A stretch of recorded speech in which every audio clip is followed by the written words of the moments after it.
वो सबसे बड़ा दिन माना जाता है। और हम लोग फिर 15 अगस्त को झंडा फहरा के इंडिपेंडेंस डे मनाते हैं कि हम लोग स्वतंत्र हैं। बुरा नहीं मानिएगा, हम धोती ही पहनते हैं, हम कुर्ता ही पहनते हैं, हम बगलबंदी ही पहनते हैं, हम खेलने जाएं, डोलने जाएं, विदेश जाएं, अपने देश में रहें, ऐसे ही रहते हैं। असली स्वतंत्र तो हम हैं कि हमने अपने कल्चर के वेशभूषा अभी तक नहीं छोड़ी, अभी भी उसका पालन कर रहे हैं। भले ही ऊपर कोट पहन लेते हैं, भले ही ऊपर स्टॉल डाल लेते हैं, भले ही वेस्टर्न कल्चर की कुछ चीजें पहन लें, पर भीतर तो धोती ही है। और ये धोती हमारी राष्ट्रीय वेशभूषा है, भारत की वेशभूषा है। दुर्भाग्य से आजकल के भारतीय लोग धोती वाले को देख करके भी हंस जाते हैं, ये क्या पहन रखा है। हम बाइक चलाते हैं वो भी धोती पहन के चलाते हैं, क्रिकेट खेलने जाते हैं धोती पहन के ही खेलते हैं। हमारी व्यवस्था पूरी परिवर्तित कर दी गई और हम गौरव से कहते हैं कि हम स्वतंत्र हैं। हमारे 2 नेत्र हैं, रामचरितमानस और गीता। आज गीता की अद्भुत प्रादुर्भाव दिवस है। आज लोगों को नहीं पता उसके बारे में।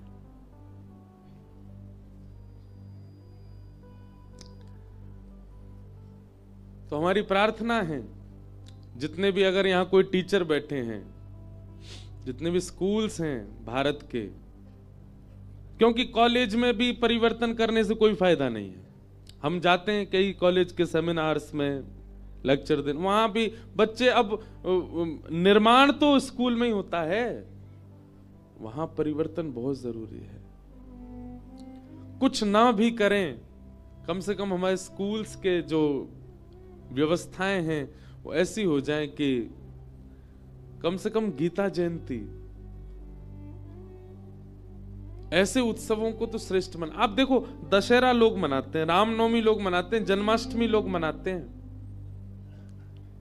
वह सब मनाना, आप ठाकुर जी का जन्मोत्सव मना रहे हो, आप विजयदशमी उत्सव मना रहे हो, आदि आदि मना रहे हो, पर इन सब को मनाने का कारण क्या है? वो तो गीता में लिखा है ना, उसका उत्सव तो मनाना आवश्यक है। एक प्रकार से यदि मैं कह दूं तो कोई अतिशयोक्ति नहीं। गीता जयंती का मतलब किसी ग्रंथ की जयंती नहीं है। गीता जयंती मतलब शब्द रूपी कृष्ण की जयंती है। हम लोग जन्माष्टमी के दिन श्री कृष्ण जन्माष्टमी मनाते हैं, कृष्ण प्रकट हुए, पर आज के दिन श्री कृष्ण की वाणी प्रकट हुई, वांग में श्री कृष्ण प्रकट हुए।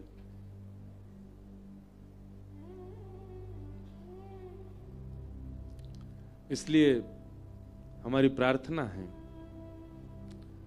वो दिन अद्भुत लगे जिस दिन भारत के एयरपोर्ट, भारत के रेलवे स्टेशन, भारत के मॉल्स, अभी मॉल में चले जाओ शॉपिंग, जहां से कपड़े पहन पहन के आप बैठे हो, जहां से वो भी सज रहे होंगे क्रिसमस के, वहां सेंटा क्लूज दौड़ रहे होंगे वहां पे सेल चल रही होगी 50% ऑफ। आदमी का कैसे भी करके रुझान क्रिसमस पे बनेगा ही बनेगा। यही चीज गीता जयंती पे करो, उस दिन सेल लगा दो कि आज भाई सेल होगी, क्यों? आज गीता जयंती है। अपने आप बनेगा ना क्रेज लोगों का कि भाई गीता जयंती कब। चलो ना मानने वाले धर्म आध्यात्म को, वो इसी प्रकार से गीता जी को जानेंगे। बहुत कुछ है व्यवस्थाओं को बदलने के लिए, पर हमारे यहां भारत में तो नारेबाजी पे विश्वास है सब लोगों का, अनशन पे विश्वास है, कैसे भी लाइमलाइट में आने चाहिए बस। व्यवस्था बदलवाने के लिए कोई आगे नहीं आता। और हमारा ये विषय नहीं है, हमारा विषय तो कथा है। मैं तो कभी बाहर की चर्चा करता ही नहीं मंच से, पर आज सुबह से मैं मौन ही था। मैं वैसे मौन ही रहता हूं, कथा के बाद भी कई लोग बोलते हैं बोल क्यों नहीं रहे। परसों तो एक मैया मुझसे बोली ऐसे तो मत करो, हम राधे राधे बोल रहे हैं। मैंने कहा मैया मेरा मौन रहता कथा के बाद। सुबह से यही सोच रहा था, आज गीता जयंती के सारे उत्सव केवल संतों के यहां मन रहे होंगे, केवल आश्रमों में मन रहे होंगे, केवल जो आध्यात्मिक लोग हैं, जो कथा वक्ता आदि हैं, इनके यहां मन रहे होंगे। इस विश्व की जिसने रक्षा की, उनका उत्सव केवल संतों के यहां मन रहा है, विश्व में नहीं मन रहा है। ये दुर्भाग्य है हमारा।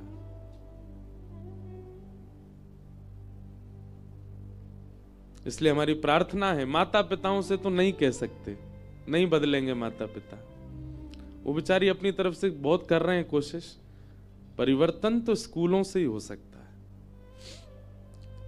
यदि वहां की व्यवस्था में, वहां के, हम ये भी नहीं कह रहे गीता पढ़ाओ स्कूलों में, बच्चों की थोड़ी इच्छा तो जागृत करवाओ, उनकी थोड़ी लगन तो लगवाओ गीता से। वो कैसे होगा?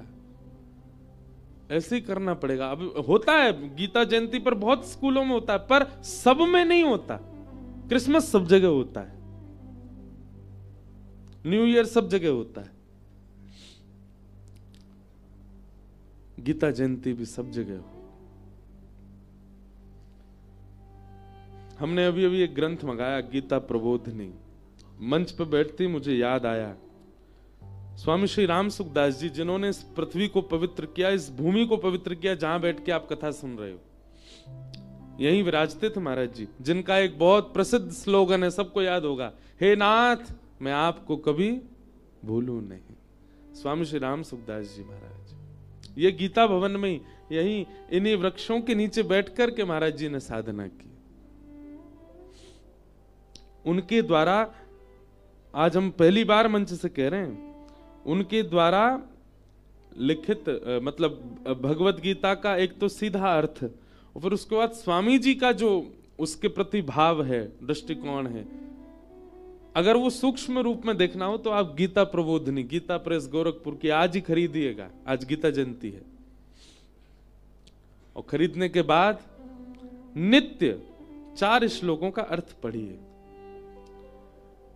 श्लोक का सीधा अर्थ, और फिर स्वामी जी की भावना क्या है उस श्लोक के प्रति।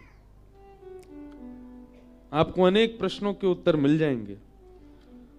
हम वैसे गीता प्रवचन करते नहीं, लेकिन कभी कभी गीता जी का आश्रय लेकर के कथाओं में कई भाव कहते हैं।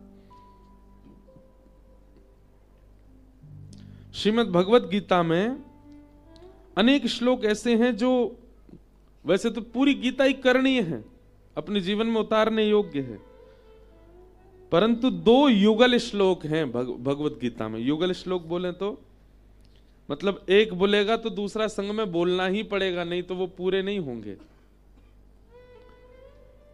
और उस श्लोक का इतना सुंदर अर्थ है, सब लोग मेरे साथ में, अब बोल तो कैसे पाओगे, याद तो होंगे नहीं, पर हम ही बोल देते हैं।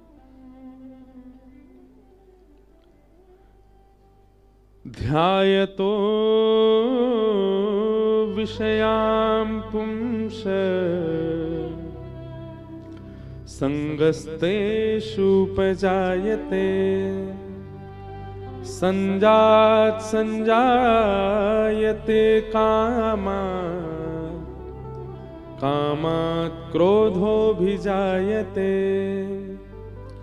क्रोधात् भवति सम्मोहात् सम्मोहात् स्मृति विभ्रमा स्मृति भ्रंशात् बुद्धिनाशो बुद्धिनाशात् विनश्यति।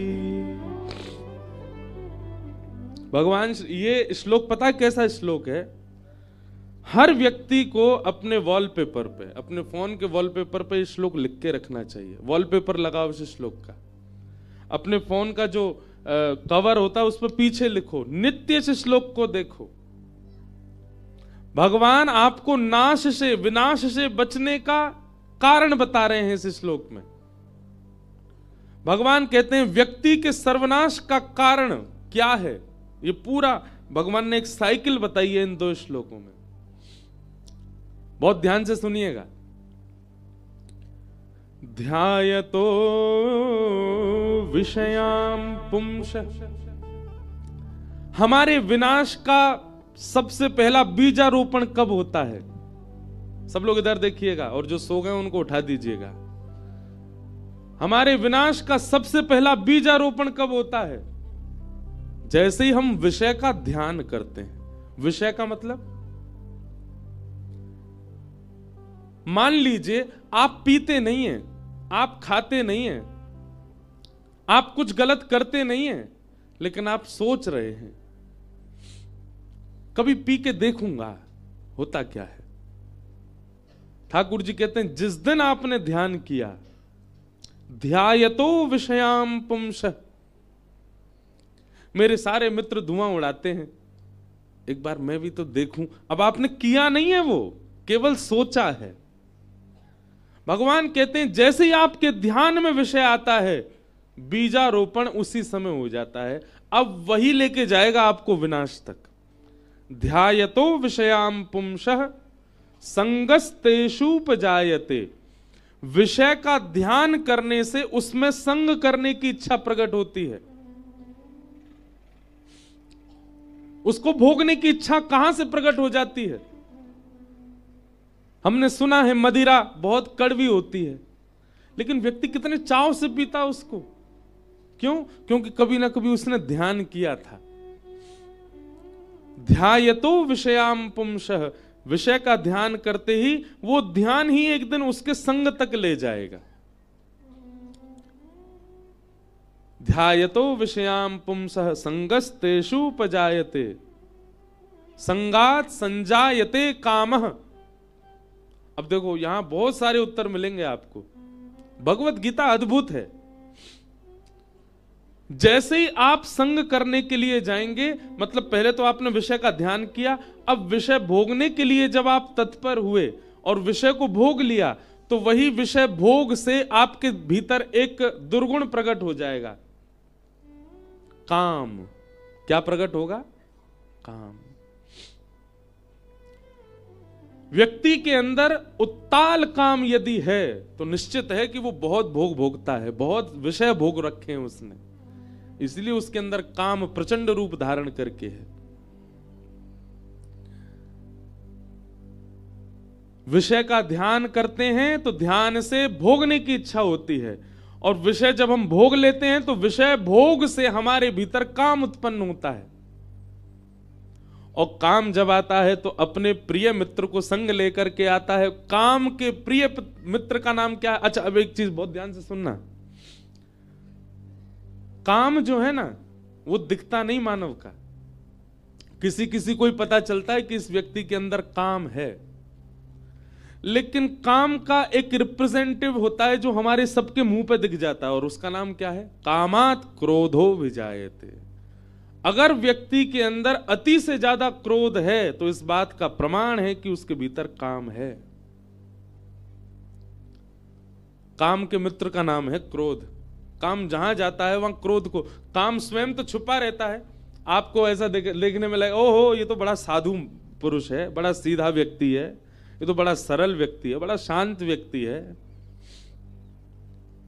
लेकिन काम उसके भीतर विद्यमान है। वो कैसे पता चलेगा? उसके क्रोध से। जब क्रोध आता है तो प्रचंड रूप धारण कर लेता है, तो निश्चित है कि आप अपने क्रोध से यह भी बता रहे हैं कि आपके चित्त में काम भी है। कामात् क्रोधो विजायते।